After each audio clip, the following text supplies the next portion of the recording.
نحمده ونصلي على رسوله الكريم اما بعد فاعوذ بالله من الشیطان الرجیم بسم اللہ الرحمن الرحیم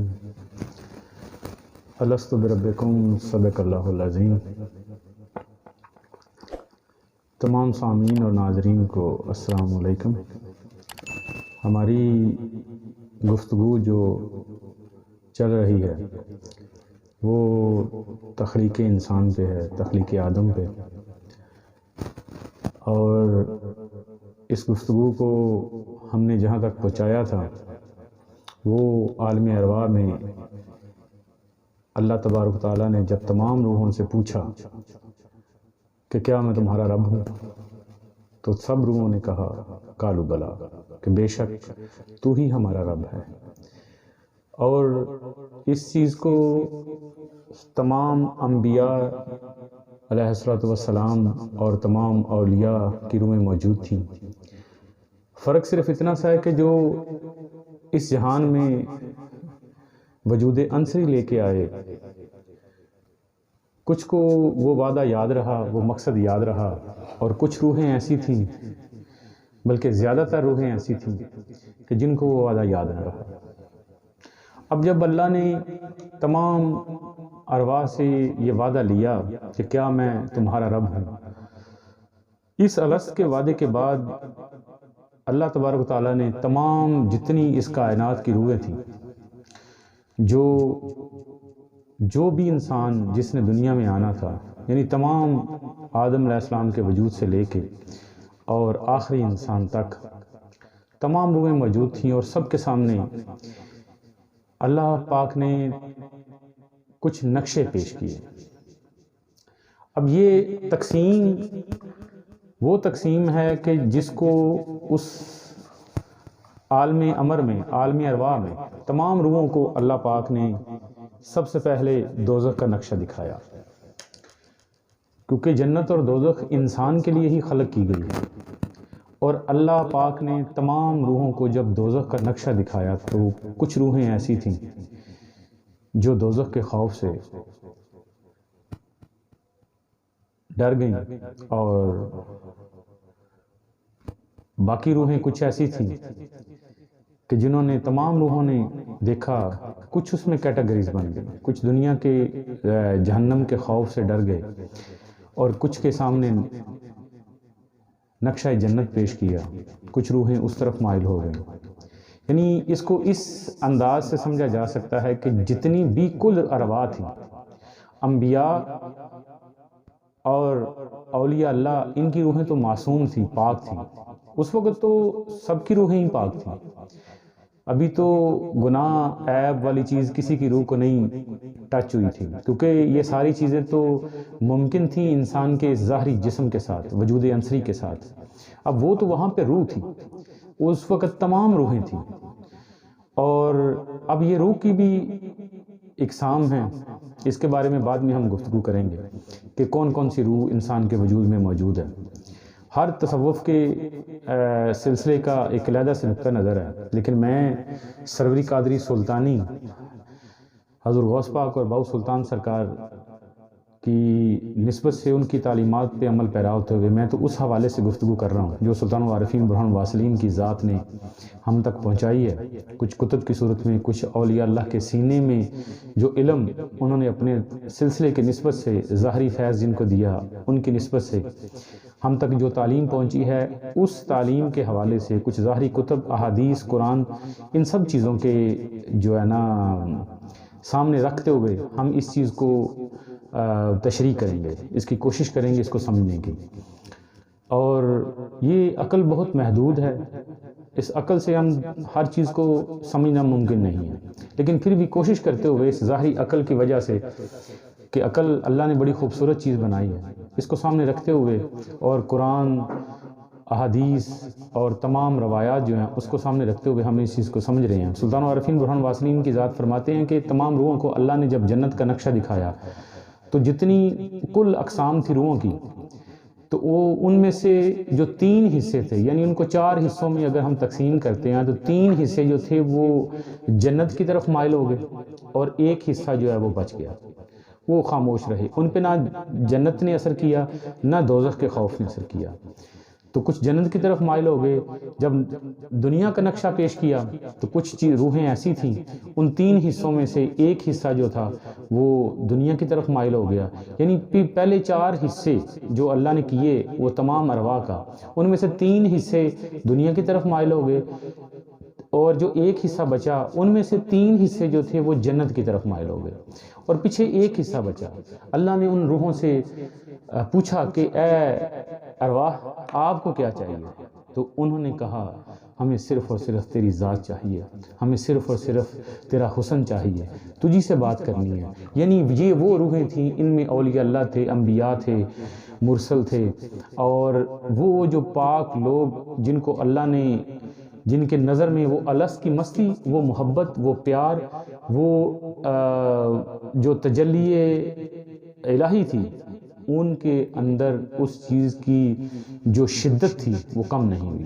نہ دنیا کی محبت نے ان کو مائل کیا، نہ جنت کی حور و قصور و غلمان نے، نہ جنت کی تمام نعمتوں نے ان کو اپنی طرف مائل کیا۔ ان کو صرف اور صرف اللہ کے حسن اور اس کے نور میں دلچسپی تھی۔ اب یہ اگر ہم اس کو اس چیز سے سمجھنے کی کوشش کریں کہ اللہ نے پہلے ہی تقسیم کر دی تھی، اللہ نے تقسیم نہیں کیا، اللہ نے دکھایا دنیا کا نقشہ، جنت کا نقشہ، تاکہ اس دنیا میں، اس جہان میں دیکھوں کہ میں کون سی روحیں کس طرف مائل ہوتی ہیں۔ اور کچھ روحیں ایسی تھیں، اس میں تمام روحیں جو تھیں ان کا اپنا ایک علیحدہ سے کردار تھا۔ اب انبیاء کو تو اللہ نے مخصوص کر لیا، تمام انبیاء سے وعدہ بھی لیا اپنے محبوب کی مدد کا، کیونکہ تمام انبیاء جتنے بھی آئے تھے وہ سارے کے سارے جو تھے وہ یہ نہیں تھا کہ وہ اپنے مقصد کو لے کے آئے تھے، یہ مشن مصطفیٰ تھا جس میں وہ جزوی طور پہ اپنا کردار ادا کر رہے تھے۔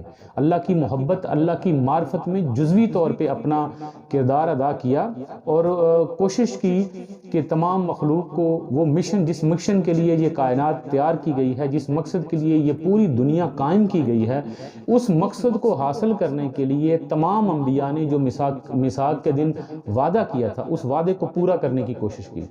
لیکن یہ مشن مکمل طور پہ اصل میں سرکار مدینہ کا مشن تھا، کیونکہ معرفت خداوند، اللہ کی معرفت، اللہ کے حسن کا جلوہ، اللہ کے نور کا جلوہ، اللہ کی ذات کا مشاہدہ، یہ صرف اور صرف نبی آخر الزمان کے حصے میں موجود تھا، کیونکہ یہ وہ ہستی تھی جس نے سب سے پہلے، جب اس کائنات میں، اس جہان سے پہلے جب آنکھ کھولی تو دیکھا اپنی تخلیق کے بعد تو صرف ایک ہی ذات دیکھی، اور وہ کون تھی؟ وہ نور خدا تھا، وہ اللہ کی ذات کریم تھی۔ وہ ذات کریم کو جس ہستی نے سب سے پہلے دیکھا، اب دیکھیں بہو سلطان العارفین برہان واصلین اس صدی کے ایک فقیر اور سلطان الفقر ہوئے، یعنی 5ویں سلطان الفقر ہیں، اور آپ فرماتے ہیں کہ میں 63 سال زندگی گزاری اس دنیا میں، لیکن میں نے کسی غیر سے کلام نہیں کیا، میں نے کسی غیر کو سنا نہیں ہے، میں نے کسی غیر کو دیکھا نہیں ہے، میں سوائے اللہ کے علاوہ نہ کسی سے نطق کیا ہے، نہ کسی کی آواز سنی ہے، نہ کسی کی معرفت حاصل کی ہے، یعنی کسی سے دیکھا نہیں، سنا نہیں، بات نہیں کی، کلام نہیں کیا کسی غیر سے۔ تو یہ چیز دیکھیں کہ جب ایک 5ویں سلطان الفقر جو ہیں اس دور کے، تو وہ یہ بات کر رہے ہیں کہ میں نے کسی غیر کو دیکھا ہی نہیں، تو پھر بتائیں 63 سال زندگی سرکار دو عالم نے جو گزاری وہ کس طرح کی ہوگی؟ سلطان العارفین کی 4 شادیاں ہوئیں، آپ کی اولاد پاک بھی موجود ہے، آج کی نسل چل رہی ہے ان کی، لیکن اس کے باوجود اس ہستی نے یہ فرمایا کہ میں نے کسی غیر سے نطق نہیں کیا، کسی غیر کسی کو سنا نہیں ہے۔ جب یہ ساری باتیں ایک درویش، ان کی ماننے والا، ان کی محبت کا، ان کا پیروکار، جن کو فقر میں حصہ ملا ہے، تو سلطان الانبیاء کا کیا مقام ہوگا؟ یہ مشاہدہ حق اس سے پہلے، سرکار دو عالم کے وجود بابرکت سے پہلے اس کائنات میں انبیاء کو بھی نصیب نہیں ہوئی۔ اب یہ بات بڑی عجیب سی ہے، لوگوں کی سمجھنے میں شاید نہ آئے، لیکن اگر یہ بات بغیر عقل میں آنے والی ہو کہ ہم اللہ کو کس طرح کا مشاہدہ کروا سکتے ہیں، ہم اللہ کو کیسے دیکھ سکتے ہیں، اگر دیکھ نہیں سکتے تو پھر اللہ نے کیوں قرآن پاک میں فرمایا کہ جس نے مجھ سے ملاقات کرنے کی کوشش نہ کی تو میں معاشرے والے دن اس کو اپنا چہرہ نہیں دکھاؤں گا، یعنی وہ لوگ جنہیں دنیا کی محبت، دنیا کا پیار، دنیا کے کام، دنیا میں دل لگا لیا، اللہ پاک فرماتے ہیں تو کیا ان لوگوں کی کیا حیثیت ہوگی؟ کل کو وہ اللہ کے سامنے شرمندہ ہوں گے کہ سرخرو ہوں گے؟ ہم کس منہ سے لے کے اس پاک بارگاہ میں جائیں گے؟ ہم دیکھیں گے کہ آخرت والے دن، قیامت والے دن، معاشر والے دن اللہ کے سامنے کیسے پیش ہوں گے؟ یعنی جس مقصد کے لیے انسان کی تخلیق کی گئی، جس مقصد کے لیے اللہ نے انسان کو خلق کیا، کیا اس مقصد کو ہم نے حاصل کیا؟ وہ کیا تھا؟ فَأَحْبَبْتُ، محبت تھی، یعنی محبت بنیاد بنی، اور اللہ نے بھی انسان سے جو چیز مانگی ہے وہ کیا ہے؟ وہ محبت ہے۔ نماز پڑھنا، روزہ رکھنا، زکوٰۃ دینا، اچھے اعمال کرنا، امر بالمعروف نہی عن المنکر پہ عمل کرنا، ان ساری چیزوں کی پیروی کرنا، یہ کوئی مقصد حیات نہیں ہے، یہ تو زندگی گزارنے کا ایک نظام ہے، یہ زندگی گزارنے کا ایک طریقہ ہے۔ ہم زندگی گزار رہے ہیں، اچھے کام کر رہے ہیں، غیر مسلم بھی یہ کام کر رہے ہیں، وہ بھی ان ساری چیزوں کو پورا کرتے ہیں، بظاہر وہ کلمہ نہیں پڑھتے لیکن ساری کی ساری ان کی جو زندگی ہے وہ عین اسلام کے مطابق ہے۔ اب آج کے دور میں کوئی بھی بندہ یورپ سے آتا ہے تو وہ باہر سے آتا ہے تو وہ ان کی تعریفیں کرتا تھکتا نہیں ہے۔ تو کیا ایک وقت نہیں تھا میرے نبی نے جب اس کائنات کو یہ بتایا کہ سب سے بڑا امانت دار میں ہوں، سب سے بڑا سچا میں ہوں، سب سے بڑا ہر چیز کو کا حصہ رکھنے والا، ہر چیز کو جاننے والا، ہر چیز کو ہر چیز کی جگہ پہ رکھنے والا، عدل اور انصاف کا پیکر میں ہوں؟ اور پھر جب اصحاب رسول کا وقت آیا تو کیا اصحاب رسول نے اپنی زندگیوں سے، اپنے کردار سے ثابت نہ کیا؟ حضرت ابوبکر صدیق نے، حضرت عمر فاروق نے، حضرت عثمان غنی نے، مولا علی مشکل کشا نے، انہوں نے اپنی زندگیوں میں اس چیز کو دیکھا، اور عملی طور پہ دین کا جو عملی دین تلوار سے نہیں پھیلا، دین سیرت مصطفیٰ سے پھیلا ہے، محبت سے پھیلا ہے، پیار سے پھیلا ہے۔ کیا بلال عظیم تلوار سے آئے تھے؟ کیا عمار بن یاسر جو تھے وہ تلوار سے آئے تھے؟ تو وہ محبت تھی، وہ پیار تھا۔ عمار بن یاسر، آپ سرکار کو اتنی تکلیفیں دی گئی، آپ کی زندگی اس قدر، اور آپ کے والدین پہلے شہید ہیں، شہداء ہیں جو دین کے لیے شہید ہوئے، تو کس وجہ سے؟ صرف اس نور مصطفیٰ کی صورت سے محبت ہو گئی تھی، پیار ہو گیا تھا، اس پیار میں انہوں نے ساری جانیں قربان کی۔ ابھی دین کا نہیں تھا پتہ انہیں، ابھی سمجھ نہیں تھا پتہ نماز کیا ہوتی ہے، ابھی یہ نہیں تھا پتہ کلمہ کیا ہوتا ہے، لیکن ان کو پتہ تھا یہ جو کہہ رہا ہے یہ اتنا خوبصورت ہے، اس کی زبان میں اتنی تاثیر ہے، کیونکہ یہ زبان ما ینطق عن الہوا، یعنی اللہ نے فرمایا کہ میرا محبوب تو اپنی خواہش سے نطق بھی نہیں کرتا، بولتا بھی نہیں ہے۔ تو پھر لوگوں نے کس کی پیروی کی؟ لوگوں نے صورت مصطفیٰ دیکھی، محبت ہوئی۔ جن اصحاب رسول کو، یہ بات یاد رکھیے گا، بات بہت تلخ ہے کہ تمام اصحاب رسول جو ہیں ان سب نے رسول سے محبت اور پیار کا جذبہ تھا جس سے ان کو مقام حاصل ہوا۔ حضرت ابوبکر صدیق نے اگر سارا مال قربان کیا سرکار مدینہ کی خدمت میں تو پھر ان کو کیسا مقام ملا؟ حضرت عمر فاروق نے آدھا مقام دیا، اور عدل کا وہ تاج پہنایا گیا اس ذات کریم کو، اصحاب رسول کو۔ تو پھر انسان اس چیز کو سوچے کہ انہوں نے اگر خدمت کی تو اللہ نے ان کو کیسے نوازا۔ یہ محبت کی بات تھی، ان کی ابھی عبادت نہیں تھی، ان کی ریاضت نہیں تھی، ان کی نمازیں نہیں تھیں، ان کے روزے نہیں تھے، ابھی تو وہ محبت رسول میں اپنا پروان چڑھ رہے تھے۔ جب سرکار مدینہ کے ساتھ انہوں نے وقت گزارا، پیار کے ساتھ، محبت کے ساتھ، نمازیں بھی بعد میں پڑھی، روزے بھی رکھے، ساتھ بھی رکھے، لیکن وہ چیز تھی جس چیز کو دیکھنے کے لیے وہ گھنٹوں کچہری رسول میں بیٹھے رہتے تھے، جن کی زندگی کی خوراک، اس ظاہری وجود کی خوراک بھی ان کی صورت مصطفیٰ بن چکی تھی، کیونکہ وہ محبت تھی، وہ پیار تھا۔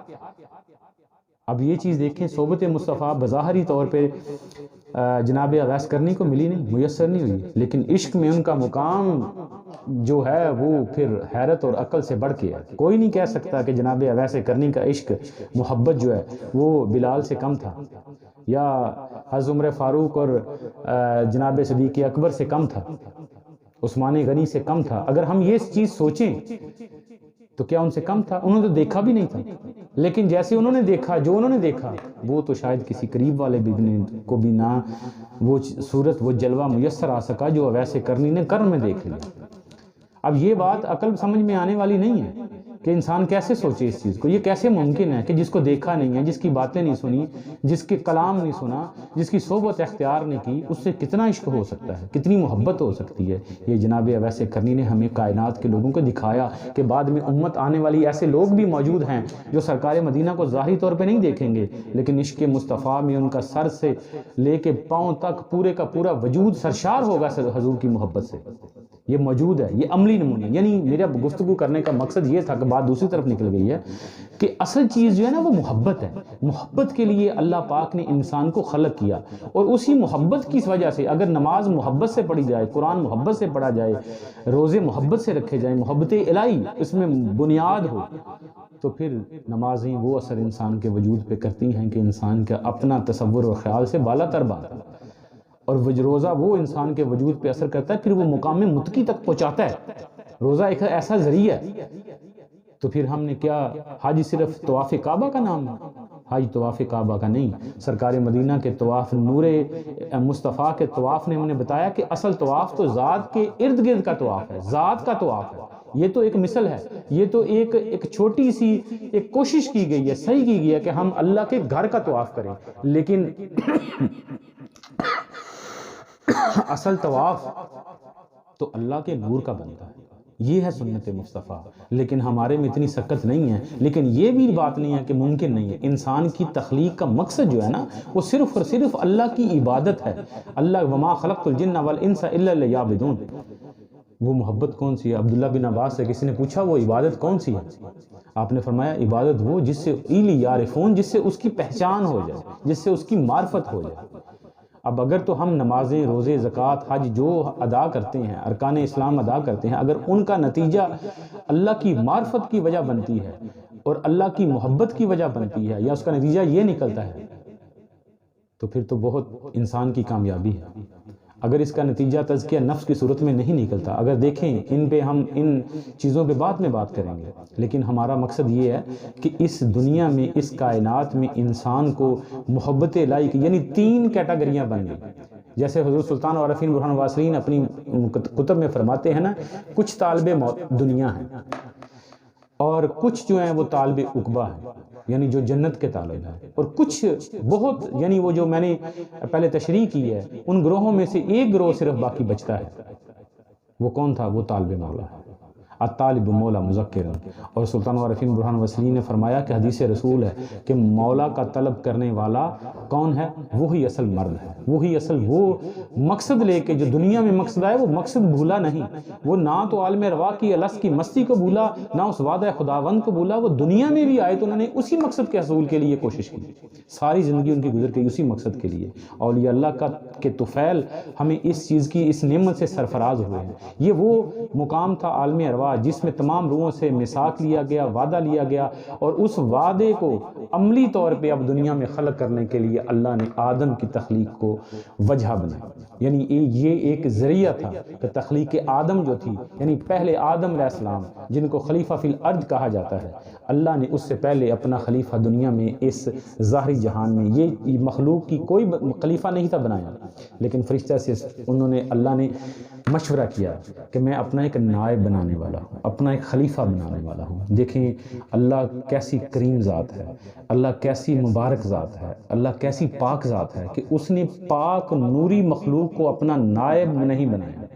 نائب بنانے کا سوچا نہیں. نوری مخلوق موجود تھی جو عیب اور گناہ سے پاک تھی، لیکن اللہ نے مشورہ کیا اپنے ملائکہ کے ساتھ کہ میں چاہتا ہوں کہ میں ایک ایسا انسان خلق کروں جس کی تخلیق آگ پانی مٹی ہوا سے ہو. اور تمام ملائکہ نے کہا کہ تو بہتر جانتا ہے، لیکن یہ انسان ایسا ہے جو زمین پہ خون ریزی اور فساد کرے گا. کیسی عجیب بات ہے، اس انسان کی تخلیق ابھی ہوئی نہیں ہے، ابھی سوچا گیا ہے. تو ملائکہ کو کیسے پتہ چل گیا کہ تمام یہ انسان خون ریزی اور فساد کرے گا؟ ابھی اس زمین میں انسان آدم آ کے بسا نہیں ہے. آدم کے بت کی تیاری بھی نہیں ابھی ہوئی، ابھی مٹی بھی نہیں لی گئی، ابھی پانی بھی نہیں لیا گیا. ہوا یعنی ان چاروں عنصروں کو، آگ پانی مٹی ہوا کو ابھی اکٹھا نہیں کیا گیا، لیکن پہلے ہی انسان کی مخالفت ہوئی. یہ ملائکہ کا علم تھا، لیکن اللہ نے فرمایا انی اعلم ما لا تعلمون، کیا میرے ملائکہ جو میں جانتا ہوں وہ تم نہیں جانتے. انہوں نے کہا بے شک تو پاک ہے، تو ہمارا رب ہے، جو جس معرفت سے تو آگاہ ہے ہم ہم اس معرفت سے آگاہ نہیں کہ حضرت انسان کی تخلیق کی وجہ کیا ہے. وہ اس جو نوری مخلوق ہے ملائکہ ہیں، وہ اللہ کا پیغام اور حکم تو بجا لاتے ہیں، لیکن اگر یہ چیز سوچیں کہ کیا وہ محبت سے کرتے ہیں؟ ملائکہ بننا مشکل نہیں ہے، لیکن انسان بننا بہت مشکل ہے. اللہ پاک ہمیں انسانیت کی توفیق عطا فرمائے اور حقیقی مقصد کو حاصل کرنے کی سمجھ اور کوشش کرنے کی توفیق عطا فرمائے. وما علینا الا البلاغ المبین.